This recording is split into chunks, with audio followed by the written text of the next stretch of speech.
Sup nerds, I'm CuppaJoey and welcome back to another episode of r/choosingbeggars. By the way, can you comment faster? Can you subscribe faster? Can you like faster? It only takes 5 minutes. When rando influencers ask me for free merch, I always propose my offer.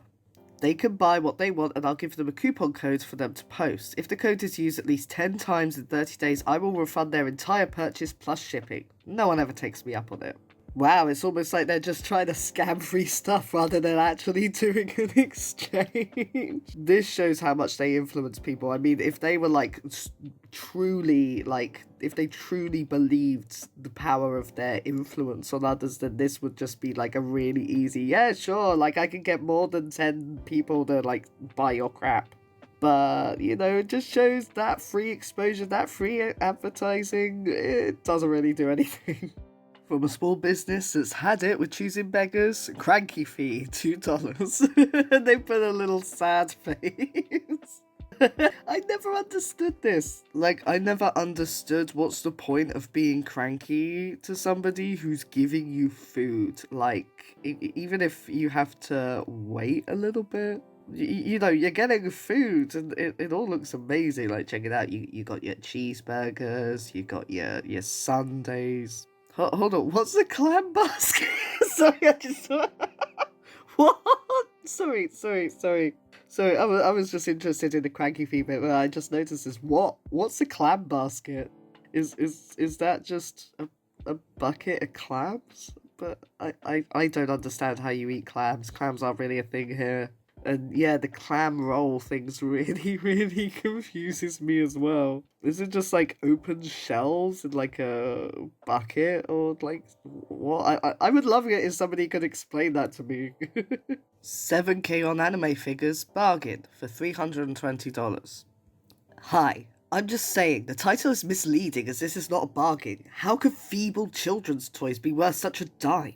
I'm livid, in fact, as these shouldn't go for more than $2 each, so I'm proposing giving you $14 for all of them. Take it or I take you to court for misleading the public domain and criminal intent to commit fraud. Thanks, and do consider my every word. Maybe go F yourself. Yeah. Okay, so I know that I normally crunch the numbers. I'll actually say, oh, they were offering this, but let's see how much it's really worth, kind of thing. I cannot be bothered to do the maths on this one, but I fully believe that that's a good deal for anime figures. These are definitely, well, yeah, I haven't checked, but I'm pretty sure that they're worth exactly what OP is saying, and I'm pretty sure that is a bargain because I know how much they can actually go for. But what is it with freaking Karens and being I'm going to take you to court, this is criminal, this is blah blah blah blah blah. They always claim random legal stuff that just isn't the case at all. Take it or I take you to court. I would love to see her try and go to court for that. This person wouldn't sell me this for this much. But even if they were trying to sell it for a ridiculous amount, I don't even think that that's illegal. Feeble children's toys. Why are you so furious about children's toys? And then I'm livid, in fact. There are way more important things to be livid about, Karen. Get over it. Hello, I like your photos. They look great. It would be lovely to work together. Sorry for the slow reply, but thank you for the message. I'd love to work with you. Was there anything in particular you were looking to shoot? Hello. Thank you for your message and great to connect with you. I was thinking of fashion/lingerie/lifestyle/portrait shoot. My rates are £250 for a half day and £350 for a full day plus expenses, and I asked to choose a couple of the best photos to promote us both on social media. Would love to stay in contact on social media and hear more ideas regarding possible shooting dates. Jeez! You can't approach a photographer and ask them to take photos of you and then expect them to pay for it. How much freaking arrogance is there in here? Seriously, this is, again, the whole influencer thing where they just have massive freaking egos. Who the hell is this person? Who the hell is Red thinking that they're such hot crap that, people are gonna want to pay £350 to her just to photograph her for the day? I mean, the fact that she's having to reach out to photographers and be like, oh, can you do this? Oh, God, this is terrible. I mean, I know that it ends there, but I really wish that the photographer was like, piss off. Is there anything else you could throw in to make it worth my time? What do you mean? It's a free sofa. Yeah, but it's a 20-mile drive. If it's too far, don't pick it up. I really can't do anything. The reason I'm giving it away is because I don't have a way of getting rid of it. The customer is always right. You're a terrible businessman. If you can't pick it up, stop wasting my time. I hate that the customer is always right, because from what I've heard in retail, 9 times out of 10, the customer is talking a load of bollocks.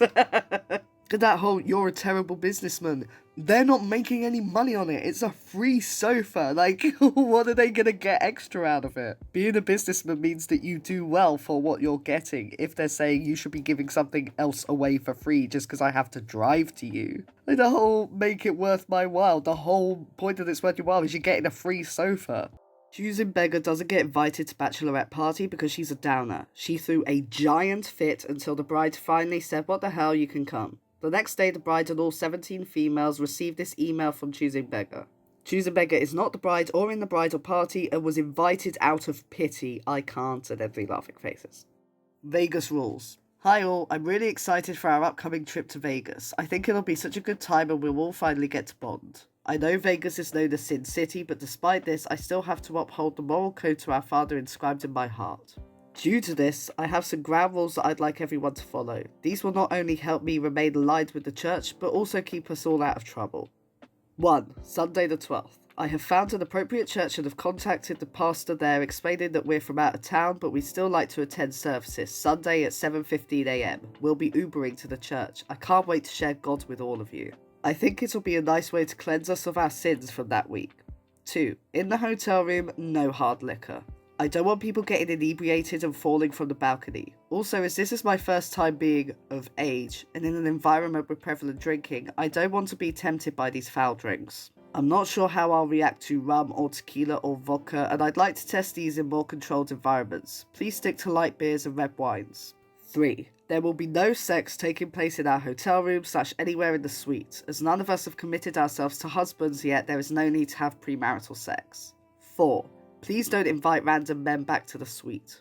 I do not see a need for them to be there or know where we are staying. I don't want to be robbed. 5. Please Venmo me $50 each as I will be buying groceries for the hotel room. The last thing we need is to be famished in that desert heat. 6. Absolutely under no circumstances, no hard drugs. Half of you currently work in positions that require you to have security clearances, and I do not want you to be tempted by these substances. Drugs bring nothing but problems. Red, please leave your Adderall at home. I understand you have a medical condition, but as we will not be studying, there's no need for you to take your methamphetamines. I think that is all for now, but I'm sure more will come up as time draws closer. Can't wait to see you all. Respectfully and with courteous passion, Red. Oh, and this was the girl that originally didn't get invited because she was a downer. Who would have known? Oh my god. Basically said, hi everyone, here's my itinerary to just freaking ruin the trip you've all been looking forward to. Oh, there are so many levels of just ultimate Karen-ness on this one. Like, it's full Karen as well as a choosing beggar. Like, nobody wanted her there. Now, I don't know about everyone else, but when I get the vibe that I'm, like, not welcome somewhere, I just freaking don't want to be there anymore. I absolutely hate it. I hate that awkward feeling of, like, being at a party and not talking to anyone. When I get in that situation, I just, like, leave. I don't even say bye. I'm like, you know what, just screw this. I'll just leave the party. So I don't understand the mentality behind shoving yourself in. Then there's the fact that she's shoving her religion on everyone. That's completely inappropriate. If it was, like, a group of, like, God-fearing people that were going to Vegas for God knows what reason, then fair enough. But it's clearly not. People don't really go to Vegas for a bachelorette party while, like, fulfilling their promise to the father, or however it was she put it. Like, it's just not what you do. The whole, I don't want liquor, hard liquor in the hotel room. You're not the bride. If the bride wants to spend her whole bachelorette party having rum and coke and tequila slammers, then why the frick not? It's her party to celebrate her, you know, marriage. Why can't she get absolutely wasted if she wants to, you know? It's about her. It's not about this freaking CB that nobody even freaking wanted there. And she did say, I can't wait to introduce God to you, so it does seem like she is just trying to use this trip as an excuse to force religion into people's lives. I mean, that might be why she, like, really wanted to come in the first place. Also, what gets me is that she says that she's now of drinking age. So, I mean, this is America, so she would have just turned 21. That is so young for someone to be this much of a Karen. She's like a a Karen in training. This is like the boss fight Karen, you know, like in a few, like we're at her backstory part now. Eventually we're going to get to like mega boss fight Karen where, you know, you die at least like 3 times before you like respawn and have to kill her again. I mean, that's how I relate all of my, all of my enemies to video games. But yeah, that's like a Karen in training. This is like a trainee Karen that's gonna like evolve into full-fledged Karen. This is like the Charmander level of Karen before she turns into Chara Karen. But freaking hell, the whole you need to leave your Adderall at home, you're not studying, like it isn't just a freaking study aid. People with ADHD or ADD needs like their medication and certain things in place just to be able to like have a normal conversation, just to chat to someone, just to be able to concentrate on you and what you're telling them. That whole no, you're not going to need it. Why? Because it's a supposed recreational drug to want to be able to concentrate. Piss off. And the whole there's no men back at the hotel. Like if you're gonna be sleeping with someone, it's absolutely nothing to do with her. If you want to have a one-night stand and everybody's consenting, it has absolutely nothing to do with this woman and her morals. What a genuinely crappy person. I hope she got immediately uninvited. Like, no, you're not ruining my freaking... But in the whole $50 for groceries each, like, oh my god, piss off. Like you can't be right off the bat with that many levels of Karen, my god. Begpackers. They go backpacking across Asia, spend all their money, then beg the third world locals to fund the rest of their trip. Let that sink in. Now, I'm just going to show you a few pictures of begpackers that have been caught. You can see here this person has got Korean on their sign. You'll see all sorts of different languages. You'll see Chinese. You'll see a lot of people just writing in English because they don't know how to write in any other language. But this is a more recent phenomenon and I have so many issues with it. So I'm just going to like show you a little slideshow of different freaking begpackers as I complain about how much I hate this phenomenon. Now, you may notice that all of these people have something in common, and it isn't the fact that they look like they haven't washed for a week, it's more the fact that these are all white people. White people who are English speakers and very clearly come from positions of privilege. This is what gets me. They think that they can just go around and that people will hand give them stuff so that they can travel, which in itself is absolutely disgusting. I know that like the high street literally a 1-minute walk away from me has 3 homeless people on it, and this is the UK. This isn't even a country where abject poverty can be a hell of a lot worse. This is the UK and these are still people in dire circumstances and they need money for food, for water, to have a roof over their head. These people are begging simply for the luxury of seeing the world, and this is when I talk about white privilege in action, in that you would never see this the other way around. I mean, can you imagine like the Daily Mail headlines if there was some Chinese or Indian or essentially anybody not British and not white coming over to the UK and then begging on the street saying, I would like to travel through Europe, I would like to see the world, I'm trying to fund my next trip to Paris, please give me money. The Daily Mail would be going absolutely freaking nuts over that. And yeah, there's a reason that you don't see it, because white people think that they can just, you know, go around the world and that things will be given out to them by, you know, local kindness, which is absolutely disgusting. Local kindness should extend as far as something like explaining to you where the best bar is for a drink or helping you get somewhere if you're lost. But you tend to see it in either one of 2 ways. Well, actually one of 3 ways. They will either be begging outright, like, I have no money, I want to travel, give me money. Or they will be selling either hugs or photographs that they have taken. This picture is one that I absolutely hate the most. They say beggars are not choosers, but I beg to differ. You should really be absolutely ashamed of yourself. Both of these people should. And the ironic thing is that even though they are begging, they are acting as if they have absolutely nothing. These are people who will have come from quite rich backgrounds.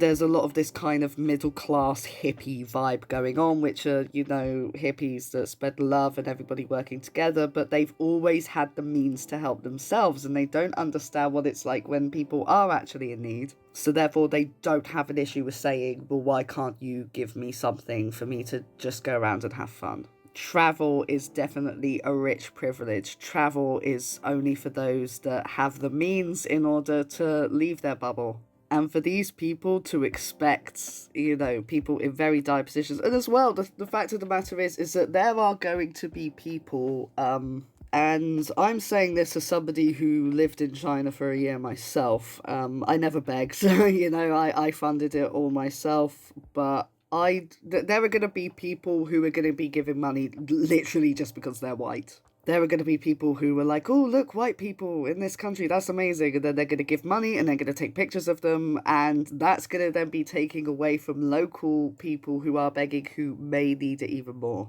I mean, look at this. They even brought their freaking child along with them. This is what I mean, that they take pictures, think they can sell them. And there are people looking at the pictures. There are people interested. And this is what's heartbreaking. And yeah, a freaking child. This is in Thailand. You can see that they've written Thai any price of like all their freaking pictures, and they're smiling, thinking, "Oh look, we're traveling by any means. We don't care what we have to do." And that's the whole attitude, in that they think that they're just living this hippie nomadic life, and that they can get around, and that like the kindness of other people will get them where they need to go. But they are really, really damaging the lives of the locals by doing this.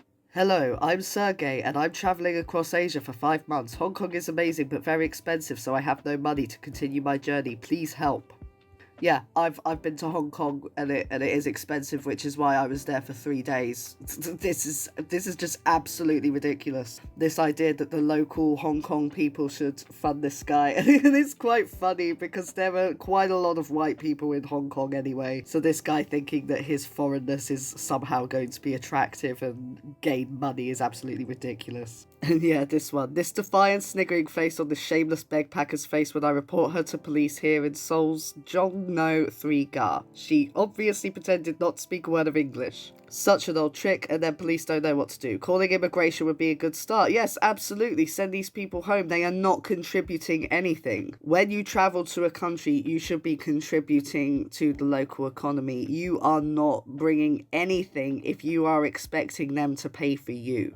Begpackers with a 4-year-old child. Yeah, again, in Hong Kong, and they've written out the Chinese as a freaking drum. You see, this is the thing, it's like I said, they think that it's the middle-class hippie. I don't have any problems with, a lot of things that people would consider hippie, and I definitely believe that we should be sharing our resources, but this is 100% not the way to do it, especially not when you're one of the more privileged people. You cannot have the money to go out and fly around and then just say, oh, I spent it all, can you pay for me? Like, it's just so many levels of awful. And yeah, every single freaking person here was white. Every person here was white, and they're in Asia expecting to get money from Asian people. It's just absolutely ridiculous, especially when, like I said, there are going to be people in much worse situations than this. I'm sorry that so much of this Choosing Beggar video was taken up by me ranting about begpacking, but I think that this is something that people should be aware of. And I also think that begpackers should be knowing exactly what damage they're doing. This is absolutely disgusting. They're not being free. They're not sort of living the life of the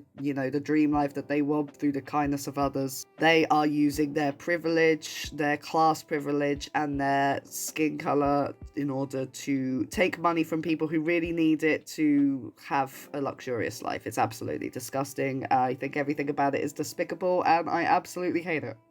Well, that's it for this begpacking edition of r/Choosing Beggars. I hope you enjoyed my rant about begpacking, and it just goes to show how many miles a choosing beggar will actually take if you give them an inch. As always, if you enjoyed hearing from this subreddit or would like to hear from any other subreddit, then do let me know in the comments, and until then, I'll see you all next time.